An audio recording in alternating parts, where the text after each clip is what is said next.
Hello everyone, this is Rohit Kumar. I welcome all of you to join Dynamic Education, the online platform for nurturing potential. Here, today we are going to study our chapter number 1, electricity, and in that we have already covered our electric charges, property of electric charges, electric current, and now we are going to study electric potential. कि electric potential होता क्या है, ठीक है? So हमने अभी तक electric current के बारे में पढ़ा है कि फ्लो ऑफ चार्ज, कोई भी फ्लो ऑफ चार्ज होना शुरू हो जाएगा किसी भी कंडक्टर के अंदर, ठीक है? जब हम कोई इलेक्ट्रिक फील्ड अप्लाई करेंगे तो वो क्या होगा, इलेक्ट्रिक करंट कॉन्स्टिट्यूट करेगा, ठीक है? सो यहाँ पे अब इलेक्ट्रिक पोटेंशियल के बारे में पढ़ते हैं। इलेक्ट्रिक पोटेंशियल होता क्या है, ठीक है? इलेक्ट्रिक पोटेंशियल देखिए, अगर मैं कोई भी एक चार्ज, मेरा ये कोई भी एक चार्ज है कैपिटल क्यू, ठीक है? इसका एक यहाँ पे फील्ड होगा। फील्ड मतलब कोई भी चार्ज होता है, उसके सराउंडिंग में उसका एक फील्ड होता है, ठीक है? उसको कहते हैं हम इलेक्ट्रिक फील्ड। जैसे अगर मैं यहाँ पे मानूं कि मेरा कोई क्यू चार्ज है, तो इसके सराउंडिंग में इसका एक एरिया होगा जहां पे अगर कोई भी दूसरा चार्ज अगर रख दूं, मैंने यहाँ पे दूसरा चार्ज रखा क्यू नॉट, जब मैंने ये चार्ज क्यू नॉट रखा, ठीक है, या फिर इसको मैं क्यू ही मान लेता हूँ और इसको स्मॉल क्यू मान लेता हूँ, कंफ्यूजन ना हो आप लोगों को, ठीक है? तो इस क्यू के रीजन के अंदर, ठीक है, मैंने एक दूसरा चार्ज क्यू रख दिया, स्मॉल क्यू, ठीक है? तो जब मैंने ये पॉजिटिव चार्ज है और ये भी कैसा दिख रहा है, पॉजिटिव चार्ज है, तो पॉजिटिव और पॉजिटिव दोनों क्या करते हैं, आपस में रिपल्शन करना शुरू कर देते हैं। तो अब ये रिपल्शन करेंगे, ठीक है, तो ये वाला चार्ज इस वाले चार्ज के ऊपर कुछ ना कुछ एक फोर्स लगाएगा, ठीक है, कुछ ऊपर के डायरेक्शन के अंदर, ठीक है? उसने एक फोर्स लगाया F, ठीक है? तो जब फोर्स लगाया उसने उस तरफ क्यू के डायरेक्शन के अंदर, तो उस फोर्स से क्या हुआ कि वो जो चार्ज है वो इसकी फील्ड से बाहर निकल जाएगा, ठीक है ना? फाइनली वो उसको क्या कर देगा, रेपेल कर देगा, ठीक है? रेपेलिंग फोर्स लगाया, ठीक है? तो उसी तरीके से अगर मेरा कोई चार्ज रखा है यहाँ पे, ठीक है, पॉजिटिव यूनिट पॉजिटिव चार्ज, ठीक है, यहाँ पे रखा हुआ है, मान लीजिए कि ये कौन सा डिस्टेंस, कितना डिस्टेंस हो गया ये, दिस इज इनफाइनाइट, ठीक है? इनफाइनाइट डिस्टेंस के ऊपर रखा है इस चार्ज के, ठीक है? सो मैं इस चार्ज को यहां से उठाकर इसको यहां पे लाना चाहता हूं, ठीक है? यहां से उठाकर उस चार्ज को फाइनली यहां पे लेके आना चाहता हूं। तो इस क्यू चार्ज की वजह से इसका एक रीजन है जिसके अंदर या तो अट्रैक्शन होगा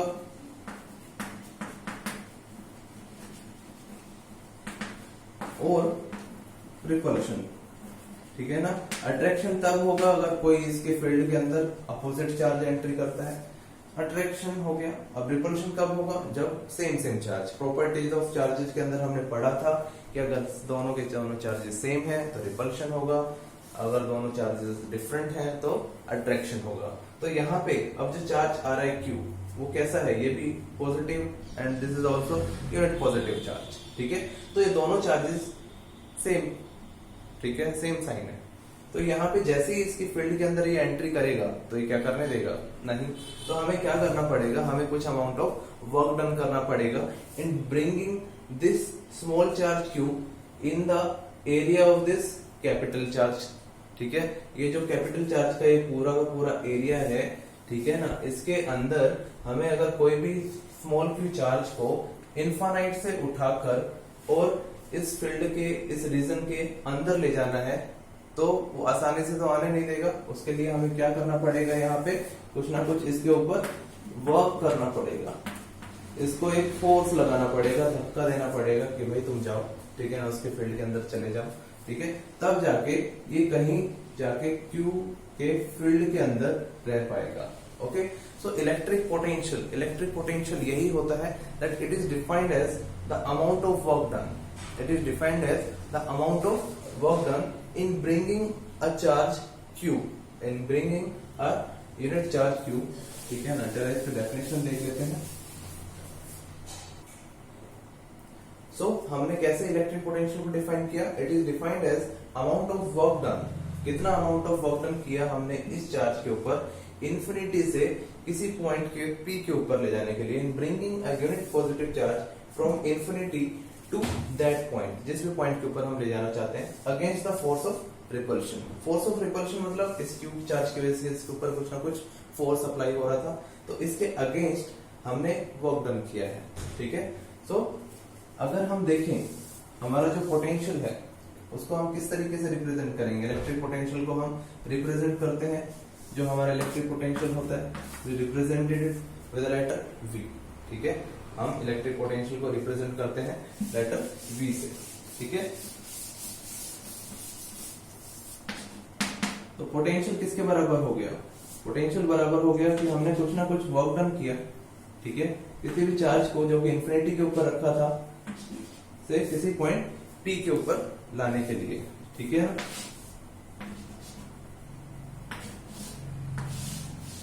तो ये हमारा इलेक्ट्रिक पोटेंशियल का फॉर्मूला है। अगर हम SI यूनिट देखें इस इलेक्ट्रिक पोटेंशियल की, तो SI यूनिट होगा इलेक्ट्रिक पोटेंशियल का वोल्ट। क्या होगा? Volt, represented by capital V। ठीक है, सो SI यूनिट होगा क्या? वोल्ट। रिप्रेजेंट कैसे करेंगे? कैपिटल V से। और सिंप्लीफाइड फॉर्म में अगर देखें, अगर मैं यहाँ पे इनफाइनाइट पॉइंट ना लेते हुए कोई पॉइंट A और B जो दोनों आसपास ही है, ठीक है ना, तो एक न्यू टर्म यहाँ पे अराइज होती है।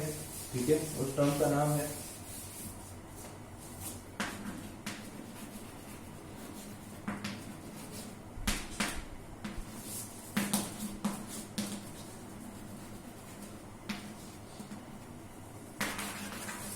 Potential difference. पोटेंशियल डिफरेंस अब किस तरीके से डिफाइन करेंगे पोटेंशियल डिफरेंस को? जहां पे हमने वर्क डन के बारे में लिखा था कि वर्क डन हम कर रहे हैं इनफाइनाइट से किसी पॉइंट P पे लाने के लिए, तो पोटेंशियल डिफरेंस के अंदर हम इनफाइनाइट से P ना लाते हुए किसी भी चार्ज को किसी पॉइंट A से किसी पॉइंट B के ऊपर ले जाते हैं। ठीक है, सो अब क्या होगा? जो हमारा पोटेंशियल डिफरेंस का डेफिनेशन बन जाएगा यहाँ पे, वो होगा कुछ इस तरीके से, that it is defined as work done in bringing a unit positive charge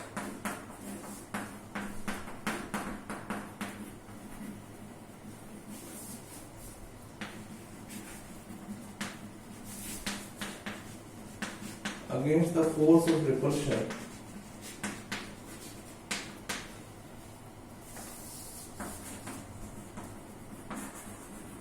from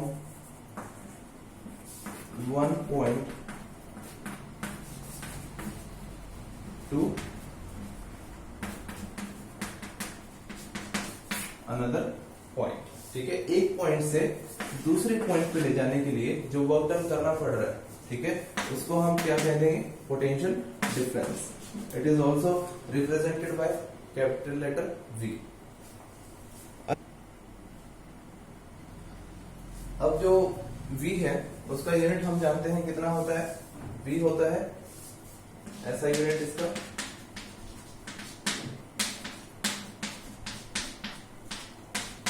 volt. सो जो हमारा पोटेंशियल डिफरेंस है वो 1 वोल्ट कब कहलाएगा? पोटेंशियल डिफरेंस के बारे में अगर देखें कि पोटेंशियल डिफरेंस 1 वोल्ट कब कहलाएगा, तो वो होगा जब हम कोई भी 1 जूल काम करें। ठीक है, जैसे इसको अगर रिप्रेजेंट करना चाहें, अगर मेरा पोटेंशियल डिफरेंस 1 वोल्ट है तो मतलब मैं 1 जूल काम कर रहा हूँ एक कूलम चार्ज को एक पॉइंट से दूसरे पॉइंट पे ले जाने के लिए। ठीक है, तो the potential difference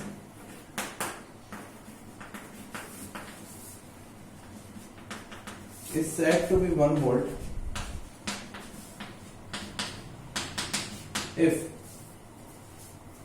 1 joule of work is required in bringing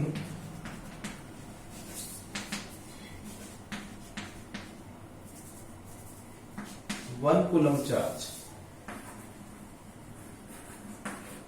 from one point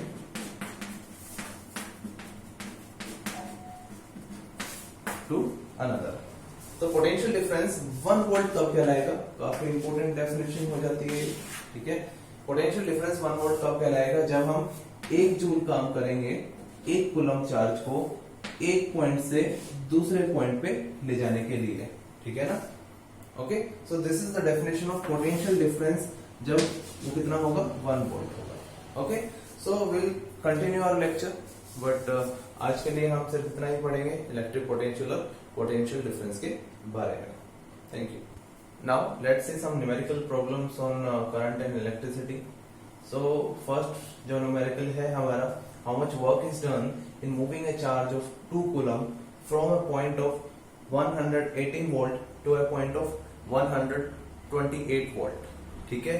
सो हमारे पास चार्ज गिवन है कि चार्ज हमने 2 कूलम लिया, ठीक है, और उसको एक पॉइंट से क्या पोटेंशियल है वहां पे 118 वोल्ट, और दूसरे पॉइंट तक ले जाना है जहां पे हम उसका पोटेंशियल कितना है 128 वोल्ट। तो एक पॉइंट से दूसरे पॉइंट पे ले जाना है, ठीक है, उसको हम क्या कहते हैं, पोटेंशियल डिफरेंस कहते हैं। तो देखते हैं जरा पोटेंशियल डिफरेंस।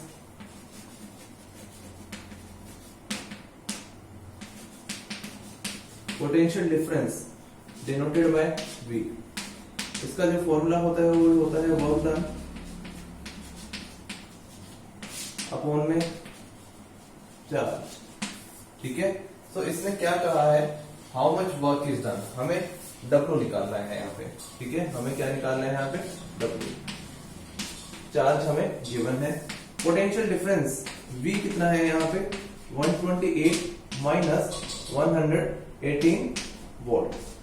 तो जो पोटेंशियल डिफरेंस आया that comes out as 10 volt. Potential difference हमें कितना मिला 10 वोल्ट मिला। चार्ज हमें कितना गिवन है यहाँ पे 2 कूलम, चार्ज हमें 2 कूलम गिवन है। तो वर्क डन क्या हो जाएगा, इसको Q को इस तरफ लेके आएंगे, तो work done will be equal to Q into V। 2 coulomb into 10 volt, 10 into 2 कितना होता है, that will be equal to 20 joule. This is our answer, work done. Potential difference दे रखा था 128 माइनस 118 किया, we got 10 volt, charge given था, and we just apply the formula of potential difference, V is equal to W by Q। So we find out the work done, कितना work done करना पड़ा एक charge 2 coulomb को एक point से दूसरे point पे ले जाने के लिए, ठीक है। Let's move to another numerical. How much energy is given to each coulomb of charge passing through 6 volt battery, ठीक है। सो हमें यहाँ पे जो चीज गिवन है, चार्ज गिवन है, चार्ज क्या गिवन है, ईच कूलम मतलब Q इज इक्वल टू 1। जो यहाँ पे ईच कूलम मतलब है कि Q is equal to 1 coulomb charge given है, और हमें क्या निकालना है, we have to find the energy. Energy means work done, energy का भी यूनिट जूल होता है, वर्क डन का यूनिट भी जूल होता है, ठीक है ना। So how much energy is given to each coulomb of charge passing through 6 volt battery. So we have given charge, we have given with the potential, ठीक है, 6 वोल्ट बैटरी लगाया हुआ है। सो पोटेंशियल डिफरेंस फॉर्मूला होता है work done per unit charge. तो work done that will be energy also, इसी को हम एनर्जी भी बोल सकते हैं क्योंकि दोनों का यूनिट क्या होता है, सेम होता है, जूल होता है। Okay, so this is equal to Q into V। तो चार्ज कितना है 1 कूलम, वोल्टेज कितना दिया हुआ है 6 वोल्ट। तो जो हमारा एनर्जी कंज्यूम हुआ that will be 6 joule of energy, ठीक है। तो हमारा 6 जूल एनर्जी लगेगा for each coulomb of charge passing through 6 volt of battery. Okay, let's begin to another numerical. So our third question is an electric bulb draws a current of 0.25 ampere for 10 minutes. तो यहाँ पे हमें जो numerical जो third question है वो current के ऊपर है, ठीक है ना, जो हमने एक फॉर्मूला पढ़ा था I is equal to charge upon time, ठीक है। So this is our current I, this is our Q that is charge, and this is time T, ठीक है। तो हमें यहाँ पे क्या क्या चीज गिवन है, कोई भी इलेक्ट्रिक बल्ब है जो 0.25 एम्पियर करंट ले रहा है, कितने मिनट तक, 10 मिनट्स तक। Calculate the amount of electric charge that flows through the circuit. तो कितना इलेक्ट्रिक चार्ज फ्लो हो रहा है एक सर्किट के थ्रू। तो इलेक्ट्रिक चार्ज Q कितना हो जाएगा I इंटू T, ठीक है। अब यहाँ पे हमें एक चीज जरूर ध्यान देनी है, वो ये है कि हर एक चीज हमारी एसआई यूनिट्स के अंदर होनी चाहिए। जैसे टाइम को हमने यहाँ पे जो टाइमिंग है हमारा वो कितना है, हमारा यहाँ पे 10 मिनट्स है, ठीक है। तो मिनट्स को हम किसके अंदर कन्वर्ट करेंगे, सेकंड्स के अंदर, ठीक है। तो 10 इंटू 60, ठीक है। सो मिनट्स किसके अंदर कन्वर्ट हो गया, सेकंड्स के अंदर। So this become 600 second. अब हम इसको यूज कर सकते हैं। तो हमारा जो चार्ज होगा, जो फ्लो करेगा, वो कितना होगा, करंट हमें दिया हुआ है 6.25 इंटू 600, ठीक है। ये पॉइंट को कट किया तो नीचे 2 जीरो हो गए, ठीक है। और यहाँ पे ये क्या आ गया, 2 जीरो से 2 जीरो कट हो गया। So here charge is 150 coulomb, ठीक है। Here is the fourth question, which is very important, क्योंकि जो ये क्वेश्चन है ये हमारा क्वांटाइजेशन ऑफ चार्ज के ऊपर डिपेंड है। क्वांटाइजेशन ऑफ चार्ज, जो कि कहता था कि जो हमारा Q होगा that will be equal two plus minus of NE, ठीक है। Q किसके इक्वल हो जाएगा, प्लस माइनस NE के इक्वल हो जाएगा। तो यहाँ पे इस क्वेश्चन के अंदर अगर हम देखें तो इस क्वेश्चन के अंदर बोला हुआ है कि charge given to any body is 3.2 coulomb, ठीक है। किसी भी एक बॉडी को कितना चार्ज दिया, 3.2 कूलम चार्ज गिवन, ठीक है। सो हमें निकालना है कि नंबर ऑफ इलेक्ट्रॉन्स कितना रिक्वायर होगा, ठीक है। नंबर ऑफ इलेक्ट्रॉन्स मतलब हमें यहाँ पे निकालना है वैल्यू ऑफ n, ठीक है। हमें Q का वैल्यू दे रखा है इन्होंने, ठीक है। तो यहाँ पे अगर हम देखें तो Q हमें प्रोवाइडेड है 3.2 कूलम। अगर हम एक इलेक्ट्रॉन के ऊपर इलेक्ट्रॉनिक चार्ज देखें तो that will be equal to 1.6 into 10⁻⁹ coulomb, ठीक है। तो हमें दोनों चीज गिवन है, हमें निकालना क्या है, L निकालना है, जिसका वैल्यू कितना होगा, Q/E हो जाएगा, ठीक है। This will give us the number of electrons जो पास कर रहे हैं जब हमें इस बॉडी को हमने कितना चार्ज दिया, 3.2 कूलम चार्ज दिया। तो इसका जो चार्ज है दैट इज 3.2 कूलम। एक इलेक्ट्रॉन के ऊपर कितना चार्ज होता है, 1.6 into 10⁻⁹, ठीक है। तो 16 2 जा 32, ठीक है। तो n कितना आ गया है, 10⁻19 electrons will be required in giving a body a charge of 3.2 coulomb. तो हमें किसी भी बॉडी के थ्रू जब हम 10⁻19 इलेक्ट्रॉन्स को पास थ्रू करेंगे तब उसको कितना चार्ज मिलेगा, 3.2 कूलम चार्ज मिलेगा। सो this is a very important numerical, Q is equal two plus minus NE, ठीक है। अगर इसी तरीके से हमारे पास कुछ और भी न्यूमेरिकल्स आ जाते हैं, लाइक एक अगर कोई भी न्यूमेरिकल हमें दे देता है, क्योंकि Q इज इक्वल टू एक तो NE हो गया और दूसरा हमारा Q is equal to IT भी होता है, ठीक है। तो यहाँ पे हम इस रिलेशन को अपने न्यूमेरिकल पर्पस के लिए यूज कर सकते हैं। अगर हमें n दे रखा है, टाइम दे रखा है, कोई हमसे पूछ ले कि करंट क्या होगा, ठीक है ना, तो हम यहाँ पे करंट निकाल सकते हैं अगर हमें नंबर ऑफ इलेक्ट्रॉन्स दे रखे हैं और उन नंबर ऑफ इलेक्ट्रॉन्स को कितने टाइम पीरियड के लिए हमने फ्लो करवाया है किसी भी कंडक्टर के through. So we can find out कि हमारा जो करंट होगा वो क्या हो जाएगा। So n is equal to IT and that will be equal to, हमें अगर करंट निकालना है तो ये हो जाएगा NE/T।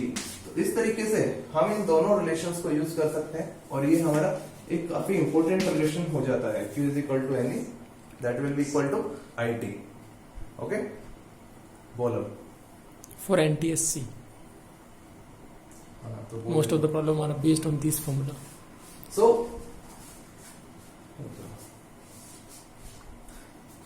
जो ये फॉर्मूला है, ठीक है, ये NTSC की पर्पस को लेकर बहुत इंपॉर्टेंट है, ठीक है ना। अगर हम CBSE की बात करें तो हमारा एक सिंपल सा क्वेश्चन आ सकता है Q is equal to IT के ऊपर, ठीक है ना। उसके अंदर आप लोगों को शायद से ना ही पूछे कि Q is equal to NE is equal to IT relation के बारे में, बट ये फॉर्मूला किसके लिए इंपॉर्टेंट है, आपके NTSC एग्जाम्स के लिए, क्योंकि वो काफी बेहतरीन एग्जाम है, आप लोगों को क्लियर भी करना चाहिए उस एग्जाम को, ठीक है ना। और हम लोग उसी के लिए प्रिपरेशन करते हैं, CBSE प्लस NTSC दोनों चीजों के लिए, सो दैट हम सभी बच्चों को एक कॉम्पिटिटिव लेवल के ऊपर तैयार कर सके। Okay, so remember all this formulas, जो भी हमने 4-5 न्यूमेरिकल आज किए हैं, ठीक है ना, उन सभी को याद रखिए, ठीक है। That will help you in further exams. Thank you and have a nice day.